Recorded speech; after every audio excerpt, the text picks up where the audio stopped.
Chuyện sĩ mai cu chuyện lúc về từ quê trái em cũng có thở à say từ con thế tại mù nam hãy em vui áo yên này chuyện nó sẽ vui ai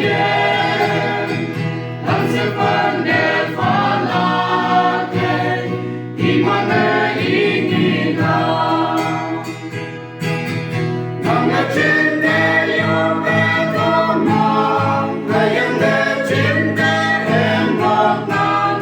hãy em để ý tôi sao hát say làm như để tôi đi nào hãy em vui nắng muôn trăng bé nằm ở yên trên đê hay cây em quăng thẳng thế áo ôm hư về thế nằm dưới sâu lấy hư ya xin hãy ngoan cu hai yang xin hãy nhìn à say ta không mơ ong thâu yang nằm xa hạ hay thái lan đâu quan thế có quang nghe nam ai em tốt lấy quan thế nam mô hoàng hi chư đại phật thì sĩ sao mê yong ta nằm ở trên đê yong bé to nàng ai em nghe trên đê em đọt nàng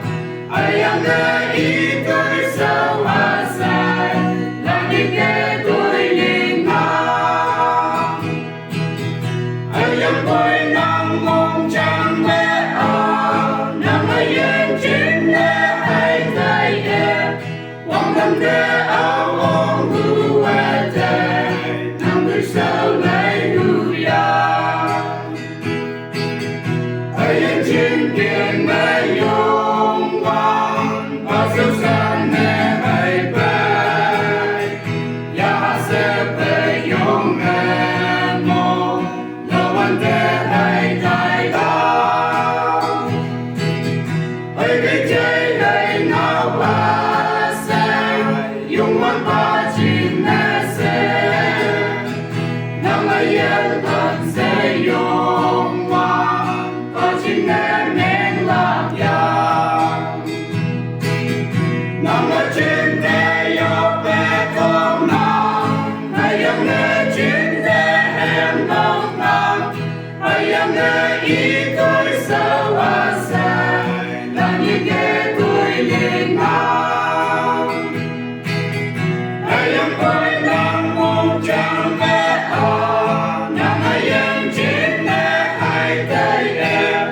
quăng thẳng thế áo ôm hư về thế nằm dưới sao lấy hư ya